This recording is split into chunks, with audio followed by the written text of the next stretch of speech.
ಸಂವಿಧಾನ ವಿಚಾರದಲ್ಲಿ ಬಿಜೆಪಿ ವಿರುದ್ಧ ಕಾಂಗ್ರೆಸ್ ಮಾಡಿದ್ದ ಆರೋಪಕ್ಕೆ ಪಾದಯಾತ್ರೆಯಲ್ಲೂ ಕೂಡ ಬಿಜೆಪಿ ತಿರುಗೇಟು ಕೊಟ್ಟಿದೆ. ಪಾದಯಾತ್ರೆಯ ಮುಂಚೂಣಿಯಲ್ಲೇ ವಾಹನಕ್ಕೆ ಅಂಬೇಡ್ಕರ್ ಪ್ರತಿಮೆಯನ್ನ ಜೋಡಿಸಿ ಸಾಗಲಾಗುತ್ತಿದೆ. ಮೈಸೂರಿನವರೆಗೂ ಕೂಡ ಪಾದಯಾತ್ರೆ ಉದ್ದಕ್ಕೂ ಅಂಬೇಡ್ಕರ್ ಅವರ ಪ್ರತಿಮೆ ಸಾಗ್ತಿದೆ. ಈ ಕುರಿತು ನಮ್ಮ ಪ್ರತಿನಿಧಿ ಕಿರಣ್ ಹನಿಯಡ್ಕ ಒಂದು ವರದಿ ಕೊಟ್ಟಿದ್ದಾರೆ, ನೋಡೋಣ. ಚುನಾವಣೆ ಸಂದರ್ಭದಲ್ಲಿ ಸಂವಿಧಾನ ಬದಲಾವಣೆ ವಿಚಾರವನ್ನ ಬಿಜೆಪಿ ವಿರುದ್ಧ ಕಾಂಗ್ರೆಸ್ ದೊಡ್ಡ ಮಟ್ಟದಲ್ಲಿ ಪ್ರತಿಬಿಂಬಿಸಿತ್ತು. ಅದಕ್ಕೆ ಉತ್ತರ ಕೊಡುವಂತ ಕೆಲಸವನ್ನ ಬಿಜೆಪಿ ಕೂಡ ಆಗಾಗ ಮಾಡ್ತಾನೆ ಬಂದಿತ್ತು.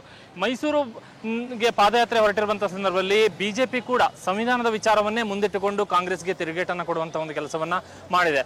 ಸಂವಿಧಾನದ ತುರ್ತು ಪರಿಸ್ಥಿತಿ ಸಂದರ್ಭಕ್ಕೆ ಸಂವಿಧಾನವನ್ನ ಯಾವ ರೀತಿ ದಮನ ಮಾಡಿದ್ರು ಅನ್ನುವಂಥದ್ದನ್ನ ತುರ್ತು ಪರಿಸ್ಥಿತಿಯ ಕರಾಳ ದಿನ ಆಚರಣೆ ಸಂದರ್ಭದಲ್ಲಿ ಹೇಳಿದಂತಹ ಬಿಜೆಪಿ ಅದೇ ವಿಚಾರವನ್ನು ಮುಂದಿಟ್ಟುಕೊಂಡು ಈಗ ಪಾದಯಾತ್ರೆ ಸಂದರ್ಭದಲ್ಲೂ ಕೂಡ ಅಂಬೇಡ್ಕರ್ ಅವರ ಪ್ರತಿಮೆಯನ್ನ ಪಾದಯಾತ್ರೆಯಲ್ಲಿ ಮುಂದಿಟ್ಟುಕೊಂಡು ಹೋಗುವಂತ ಕೆಲಸವನ್ನ ಮಾಡಿದೆ. ನಾವಿಲ್ಲಿ ನೋಡ್ತಾ ಇದ್ದೇವೆ, ಈ ಅಂಬೇಡ್ಕರ್ ಪ್ರತಿಮೆಯನ್ನ ಮುಂದಿಟ್ಟುಕೊಂಡು ಪಾದಯಾತ್ರೆಯಲ್ಲಿ ಬಿಜೆಪಿ ಮತ್ತು ಜೆಡಿಎಸ್ ಮುಂದುವರಿತಾ ಇದ್ದಾರೆ. ವಾಹನದ ಮುಂಭಾಗಕ್ಕೆ ಅಂಬೇಡ್ಕರ್ ಪ್ರತಿಮೆಯನ್ನ, ದೊಡ್ಡ ಪ್ರತಿಮೆಯನ್ನ ಫಿಕ್ಸ್ ಮಾಡಿ ಇಲ್ಲಿ ಪಾದಯಾತ್ರೆ ಜೊತೆಗೆ ಹೋಗುವಂತಹ ಒಂದು ಕೆಲಸವೂ ಕೂಡ ಆಗ್ತಾ ಇದೆ.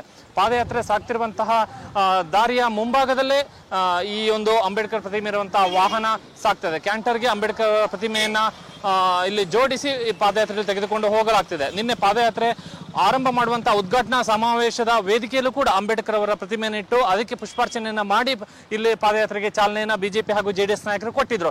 ಅದೇ ರೀತಿ ಪಾದಯಾತ್ರೆ ಉದ್ದಕ್ಕೂ ಕೂಡ ಅಂಬೇಡ್ಕರ್ ಪ್ರತಿಮೆಯನ್ನೇ ತೆಗೆದುಕೊಂಡು ಹೋಗುವ ಮುಖಾಂತರವಾಗಿ ಕಾಂಗ್ರೆಸ್ ಇಷ್ಟು ದಿನಗಳ ಕಾಲ ಬಿಜೆಪಿಗೆ ಮಾಡ್ತಿದ್ದಂತಹ ಆರೋಪ ಏನಿತ್ತು, ಬಿಜೆಪಿ ವಿರುದ್ಧ ಮಾಡ್ತಿದ್ದಂತಹ ಆರೋಪ, ಅದಕ್ಕೆ ತಿರುಗೇಟು ಕೊಡುವಂತಹ ಒಂದು ಕೆಲಸವನ್ನ ಬಿಜೆಪಿ ಮಾಡ್ತಿದೆ. ಆ ಮೂಲಕ ಕಾಂಗ್ರೆಸ್ನ ಆರೋಪದ ರೀತಿಯಲ್ಲಿ ಸಂವಿಧಾನದ ಒಂದು ರಕ್ಷಣೆಯನ್ನ ನಾವು ಮಾಡ್ತಾ ಇದ್ದೇವೆ, ಕಾಂಗ್ರೆಸ್ನ ಆರೋಪ ಸುಳ್ಳು ಅನ್ನುವಂಥದ್ದನ್ನ ಹೇಳುವಂತಹ ಒಂದು ಪ್ರಯತ್ನವನ್ನ ಪಾದಯಾತ್ರೆ ಮುಖಾಂತರ ಕೂಡ ಇಲ್ಲಿ ಬಿಜೆಪಿ ಮಾಡ್ತದೆ. ಅದಕ್ಕೆ ಪೂರಕವಾಗಿ ಪಾದಯಾತ್ರೆ ಜೊತೆಯಲ್ಲಿ ಅಂಬೇಡ್ಕರ್ ಪ್ರತಿಮೆಯನ್ನು ತೆಗೆದುಕೊಂಡು ಬಿಜೆಪಿ ನಾಯಕರು, ಜೆಡಿಎಸ್ ನಾಯಕರು ಈಗ ಪಾದಯಾತ್ರೆಯಲ್ಲಿ ಮುಂದುವರಿತಾ ಇದ್ದಾರೆ.